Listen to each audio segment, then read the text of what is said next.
Tony Page is an independent consultant who teaches, writes about and facilitates change in companies, government and public services around the world.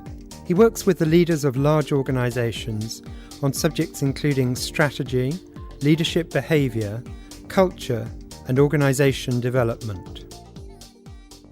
Tony, how much do business people need to know before visiting a culture which is new to them?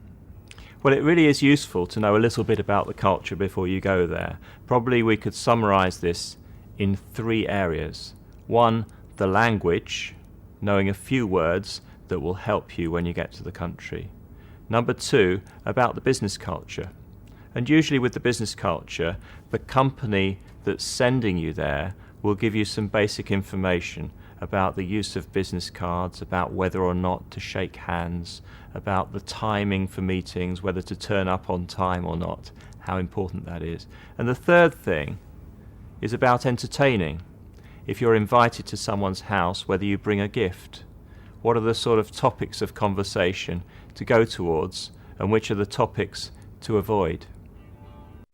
How can we move beyond stereotypes when learning about new cultures?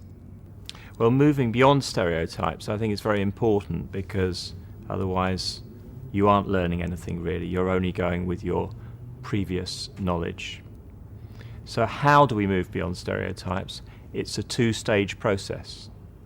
The first stage is about building bridges, and it's about finding out what we have in common.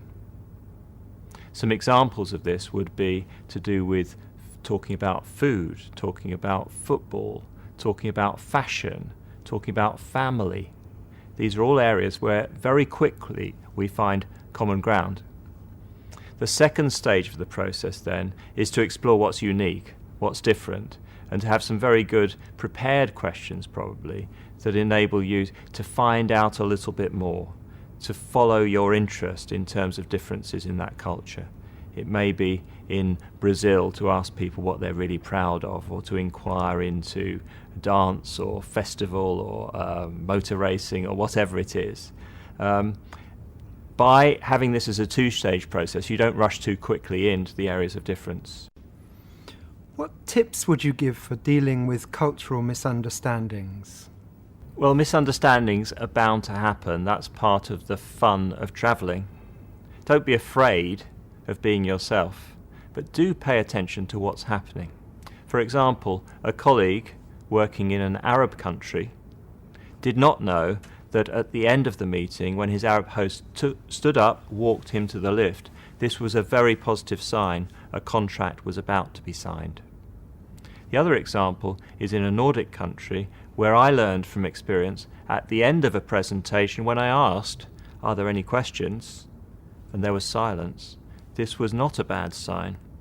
Checking up afterwards, I was told, no, the presentation was fine, everything's clear, we have no questions. In summary, mistakes are bound to happen, misunderstandings, every one of them is an opportunity for you to learn.